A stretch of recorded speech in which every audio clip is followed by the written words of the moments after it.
Alrighty now, I'm going to test a couple of flashlights, and I'm trying to give you a comparison of common flashlights you might have around the house.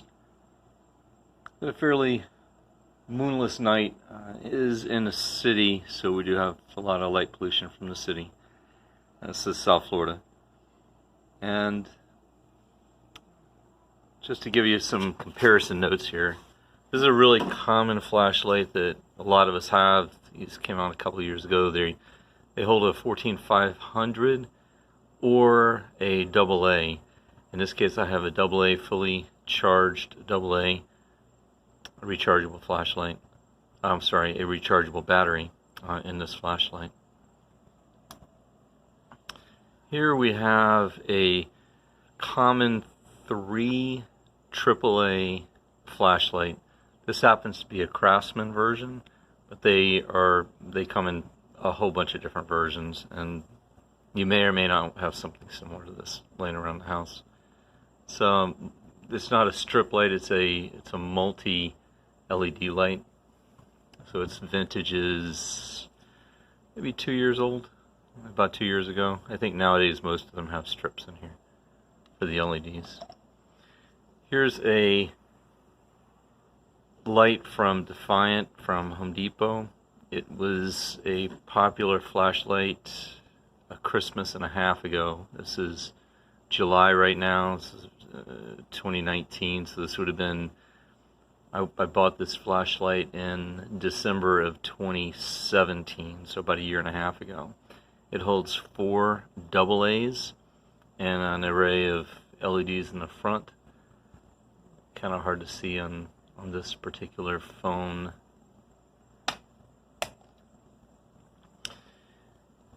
And if you have a Harbor Freight in your town, you probably have flashlights from Harbor Freight.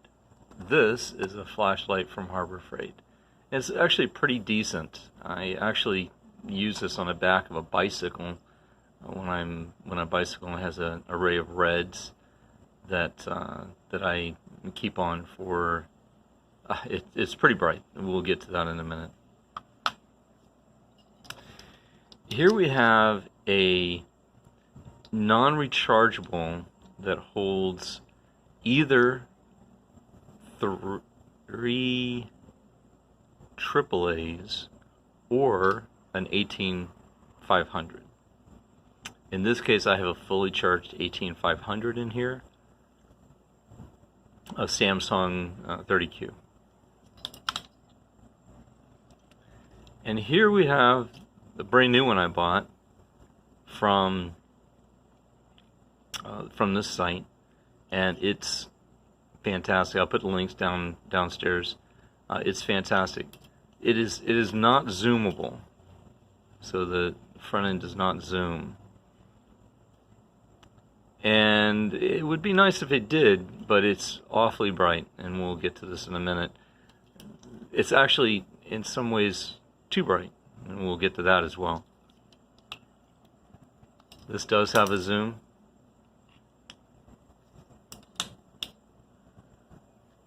And this has a zoom as well.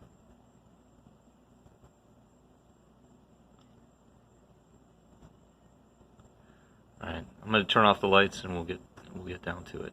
Actually, you know what? Before we get to turning off the lights, let me just show you what they look like just in a 10-foot range. I have a porch light on right now, and we're going to go ahead and turn them on even with the porch light on. So here's the 14500. I have a AA in it. There's a tree that this does not light up. Right there, when I zoom it in, you can light it up. As a square face. It's not awfully all that bright. It is lighting up the area pretty close by. The straps that you see are about 30 feet away, and the tree, of course, says nothing. Okay. There's light number 1. Light number 2, the Craftsman. First, close by.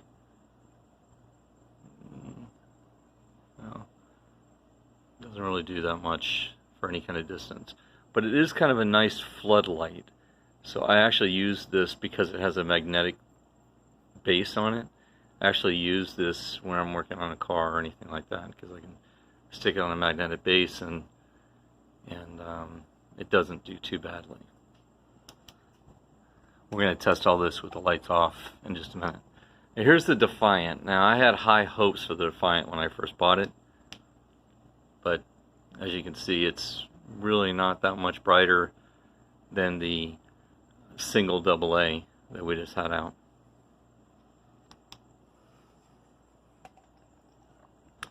I love this light. It was free. What's not to love? This is the red, and it is just nice and bright.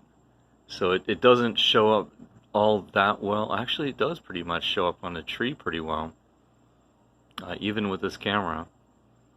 But it's a great light. On the white, it's bright enough.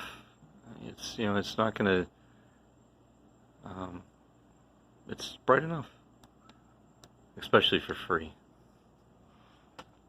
Alright, now this had been my favorite light. It's a single LED in the front, zoomable, and I use a Samsung 30Q in it. And here's the deal with this.